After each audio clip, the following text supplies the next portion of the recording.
Hey guys, welcome to the Afterwatch Party with Stephanie and Ryan, where you watch it and we review it. you better get inside the Afterwatch Party. So, Hush came out this year, 2016. So, Hush is about a deaf writer who retreated into the woods. Deaf and mute. Deaf and mute to find, to live a sultry life, and she has to fight for that life in silence when someone comes to kill her. Ooh. So creepy. So basically, Alright. Cabin in the middle of the woods. So Cabin in the Woods type of feel, but with like a 5-person cast kind of. Yeah. Slash probably like lots of crew members. So I really enjoyed the concept, and like it kept you on your toes, full of suspense. It was like an hour and 20 minutes, you said, so not a very long movie at all to watch. No, so fast. And it gets started really fast. It definitely does. So it was only about $1 million to produce, which doesn't seem like a lot at all.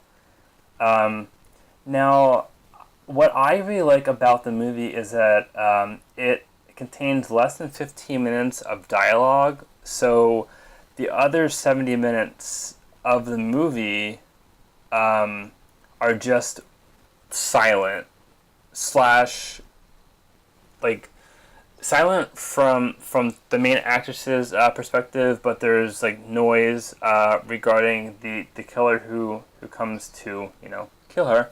Yeah, so you get like the natural noises of like the things going on and the guy like knocking on windows and that, but then it like flashes to bits and pieces where you can't hear anything. Yeah, you kind so of seeing it through Maddie's eyes. Yeah, Maddie, played by Kate Siegel. She's also in Oculus and the newly completed film Ouija: Origin of Evil. I don't know how that's gonna be, but We'll sticking to Hush. Yeah, so I thought she did a great job playing a deaf mute person. I did feel like that too. would be really difficult to do, as most people might think it's like super easy because you don't have to talk that much, but you have to like think about what kind of noises you can actually come up with from your vocal cords. Because she's got her voice box basically doesn't work. Right.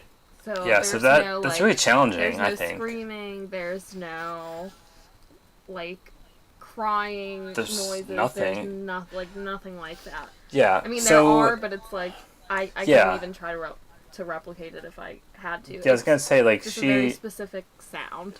she slightly cries like when she gets her hand smashed, or when she can't like put the arrow in the bow.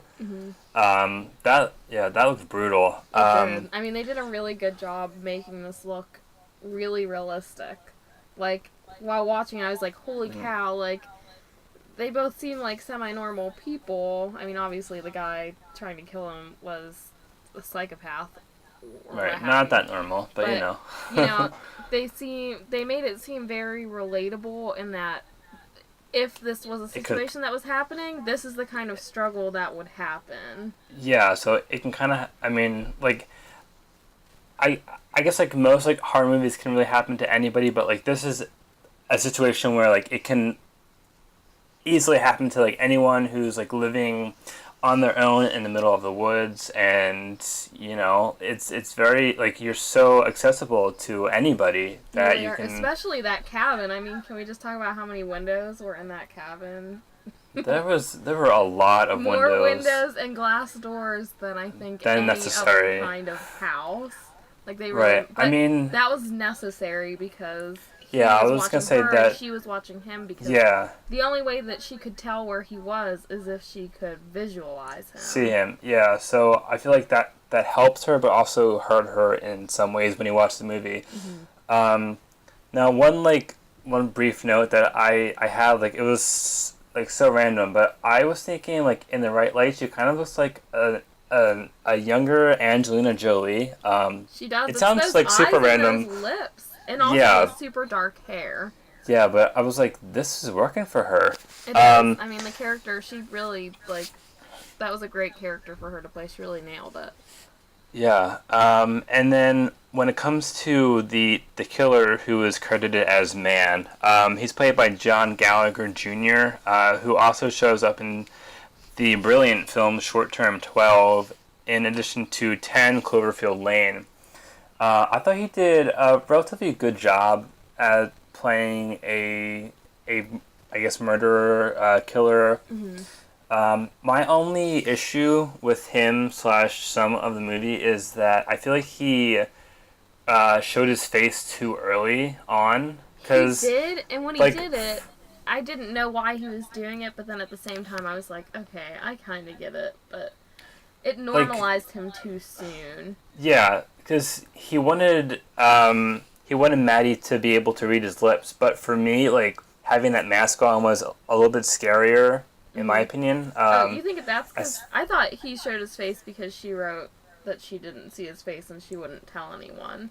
well, also for that reason, but like I thought like he wanted to just intimidate her by like saying things so she can Hmm. read his That's true. lips, and then she could be more like frightened of what he's possibly going to do, you know? It's true though, because as soon as he started talking, I was like, oh, this is getting real twisted, like really quick. Super quickly, yeah. Um, so another thing that I had noted, so when she was on the roof of her cabin and she broke off the flashlight and she like turned it on, I had no clue what she was gonna do with that, but she threw it into the woods like the other way to try and trick like Man the Man, he killer. doesn't have a name. Man, I wish he had a name, but at the trick same the time, I give man. up. Let's just call him Gary. Okay, so she tricked Gary um, into like walking the opposite way so she can get down from the cabin and Mhm. run away, which didn't work, as we know. So lots of spoilers if you guys try to plan on watching this movie. Mhm. There will always be spoilers, so Yeah. you know for future reference. So I did not think that that trick was going to work because I didn't know like what she was going to do with it, but Yeah, me either. It really it threw kind of me off. worked. She was very smart about it. I mean, very resourceful. My favorite part, Absolutely. like, in her resourcefulness was towards the end with the wasp spray. Oh yeah. See. Oh yeah. So that was really smart, and I saw that she had left it out because the camera focused on that like Hmm. specifically, and I was like, I wonder what that's about. Yeah, like, when So is this coming they into came play? back to it when it was important, and she pulled out the wasp spray and sprayed it right in his face. I was I like, mean, yeah, like, yes, seriously. she knows what she's doing when she is trying to be killed. Yeah, I so mean, basically, a lot of the hey, movie, they're not in the same place. Like, she'll be in the house and he'll be outside the house, or vice versa. right. But then when it gets back down into the nitty gritty, like the last, I don't know, what would you say, 15 or 20 minutes of the movie? Yeah, about 20-ish minutes, yeah. Like, they're in the house together and the struggle, the whole struggle of that, she really just, like, kills it. Like, she gets so, like, Yeah, intense. she was trying to save her own life, and she did it brilliantly. Yeah, oh, and I loved when she opened her laptop. And at the end of her Oh, story that she was yes. writing, she like paged down a little bit, and she was like, Yeah, she wrote a description of him, yeah, and like then was like, 5'9", green yes, eyes, and like that, like neck oh yeah, tattoo. his creepy It's like, tattoos. love you, mom, dad. Went I was out like, oh fighting, and it's like, no, oh my gosh, no, this is getting too real. don't I do was this. really worried for a little bit that she wasn't gonna make it and was gonna be one of those types of movies where it just like Yeah. ends on like a sour note. But I honestly would have been okay with that. I would have too, 'Cause because it I was just feel so like good.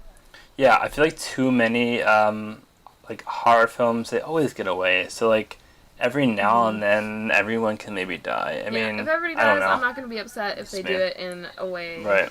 that is good. Like, Right, they yeah, can't just just all die off a of the same thing or right. drag it out Just too just long. have like some tasteful deaths, if you will. Yes, hers would have been Um, tasteful. I mean, she did everything she could have done, from wasp spray to hammers to scaling Yeah. the roof and Bow side and of her arrow. house. Yeah. I mean, she did pretty much everything. So if she would have died, I would have been okay with it. But I'm kind of glad that she survived, because I'm like, part of me is like, can you make a second one? But the other part of me is like, there's no way they Yeah, could do that I and it'd be mean, as good. Yeah, I don't know if I would watch the sequel because I would like watch it, but I feel there's like like not it's much else to do. I feel no, there's not. But I kind of want to know what happened to her neighbor that died in the beginning. Though, like if they made like a true. prequel, but she died so quickly. She. I mean, she was just like a throwaway character. But speaking of her neighbor, I was gonna say when her neighbor's boyfriend came by to find Sarah, who is her neighbor. And Sarah, I love her. She's in Grey's Anatomy, and I really like her. Oh, I did not know that actually. Yeah, she was. I mean, I don't watch the show too often. Well, that's like my guilty I don't pleasure. watch the show. Like, I will so. binge watch. I've probably seen it through more times than I care to admit. Oh, fair enough. But Sarah's boyfriend came by to try and find her, and I thought it was brilliant of the killer to pose as a cop. Like, I didn't even think that he would think to do that, and I was like, well, smart. Right, and at first he was getting away with it, but when his like story was kind of like falling apart, you know, Sarah's boyfriend was noting like these signs that you know he's obviously not a police officer. So he started to grab this rock from the front porch, and he was going to like hit him over the head with it, but he got stabbed in the neck instead. Yeah, but the way that it happened was so like I really thought he was gonna get the killer because he told him. The killer was trying to get entrance into the house because all the doors were locked. Yeah. And the boyfriend had said, "Oh, I think she keeps a hidey key in the planter." Yeah. Which was like down the steps and to the side a little bit. And he like, while the killer is like walking down the steps, he just picks up this rock and starts like sneaking down. And like while he's talking to him, he gets ready to whack him. And then Maddie starts knocking on the windows trying to get his attention, like, oh my god, help me, there's a man out here, because she can't see that he's trying to, like, knock him out, and he gets distracted and turns his head, and at that exact second, the killer, like, just stabbed him in the neck. I was like, oh. But that wasn't the end of him. No. He looks like he's already dead, practically, and then he, like, rams in to the guy, and, like, fights him to the death, basically. I mean, he really gives it to him. He really puts in a good beating. Then his face is kind of crushed too, right? At the end. Yeah. Sad. I really liked the like 5 or 10 minutes that he was in the movie. Like he made an impact in that short amount of time. That's always a good sign. Now my favorite part, honestly, is probably like the very end where they have the close-up on her face, like right before it fades to black, the close-up of her smiling because the cops are showing up, and so she can see the lights and everything, and she smiles with like this like blood on her face as she pets her cat. I'm like, and like that shot was really good. Like, Bitch, by the way, which I just love. Her cat's name is Bitch. But I thought she was making a joke about that earlier, but no, like her cat's name is Bitch. I'm like, okay, you're cool, Maddie. I loved it, but I loved when the cops were coming at the end that you could hear them before you could see the lights. So everybody watching the movie knew the police were there before the lights came on, and she knew that they were there. So like, it again just like drives home that holy cow, like she did all this and she's deaf and mute, and like that's just amazing that she fought him off and eventually killed him. Yeah, she was not having, like, she gave zero shits. She was trying to save her own life, and that's all she cared about. Which, hey, she did more than I commend her for that. Yeah, oh my gosh. Seriously, I would not given know up, what to do in the situation. Halfway through it, I would have been like, well, I'm SOL. Like, what else can I do? I would have never been like, oh, let me grab this wasp spray real quick. See, I also liked when she was just like sitting there and like thinking about what she can do, like how she was telling herself like what the options are and what the outcomes would be. Oh yeah. So about the endings, because that was so back to when she was saying she couldn't finish her book because there were too many endings. Right. And yeah. She had a voice in her head that was telling her too many endings. Yeah, and like we saw like her coming to herself about what the endings would be. So I thought that was a pretty cool way of showing like what she could do as well. So like the process of her like just yeah, her like process of elimination. Like, what her oh thought my God, process like, is. Yeah. What am I gonna do? Yeah. So my question for you, Steph, is what would you rate this movie? So on a scale from like A to F, what would you rate it? A plus plus plus plus. It nailed it. What? For me. Really? Yeah, Like that's as far as thrillers go. that's a high rating. I feel. I think when I watched it, it like immediately took the title of my favorite thriller. Wow. I really that's think a it did. bold statement. Okay. I watched it and I was like, I could watch this again right now and I'd be alright with it. And if you feel that way, Yeah, I really liked it. go for it. It really, I mean, it did everything for Fair me. enough. There wasn't Okay. too much that I didn't like. Yeah. Like, really, I felt so submerged in it. And if a movie can do that for me, like, great. Especially, like, a thriller or a horror film, because it has to be just right to keep me captivated for the entire thing. Right. And for me to feel at the end of it, like, okay, I'm satisfied. I feel Usually you. I'm like, oh, they could have did so many other things, but I feel like they did everything that they could have done in this movie. So, Hey, A fair for enough. me. A for me, 100%. I would probably give it like a B minus, to be honest. No, I mean, to each his own. I just really loved it. Yeah, like I definitely enjoyed it, but I mean it's not my favorite horror film. I mean I don't. Oh, well, I'm I don't not know counting this what- as a horror film. I guess. So I'm just, so horror thriller. Yeah. Okay, so like I see thriller them wise, it's not my favorite thriller either. But yeah, I just like. I would still say B minus maybe. Yes, I could see that. I just think it's one of the better ones that has come out lately, because I feel like most of the stuff that's coming out, they're just like trying to force stuff out. So a lot of the stuff lately that I've Yeah, seen is no, like, okay, did I really get have to that. watch that? Like, how did they spend this much on it, and it wasn't even that great. But this, like, fair enough. they had a smaller budget, not a huge budget, and all the actors are good, and the storyline was good, and yeah, Agreed, I really yeah. liked it. Yeah, well, since it is October now, we're going to be reviewing quite a few horror thriller films for this month. So, I'm very excited about this. yeah, My favorite yeah. month So of the year. I mean, I'm excited to see like horror films that I wouldn't think to watch / some classics that I just haven't watched yet. Yes. So that's like Children of the Corn. I was going to tell you that I actually haven't seen the whole Jaws film, so we should watch that. Absolutely. Like, I really so want to watch classics. good classics, and I want to watch things that would take me outside of my comfort Yeah. zone that I wouldn't necessarily watch otherwise. Yeah. So classics wise, like, you know, my favorite film is Psycho, so we have to review Psycho as well. Yes. Like, that's just my favorite film, like, overall, so it happens to be a horror film.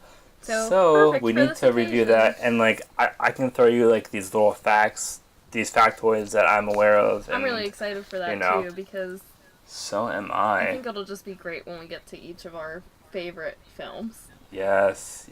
All right. So we will catch everybody next time at the after watch party. Absolutely. So guys, that's all that we have for this episode of the After Watch Party. Thank you so much for listening. Yes, thank you all so much. And remember, the After Watch Party never sleeps. Don't forget to check out our website at theafterwatchparty.com to see what we put inside your goodie bags this week. See you at the next After Watch Party.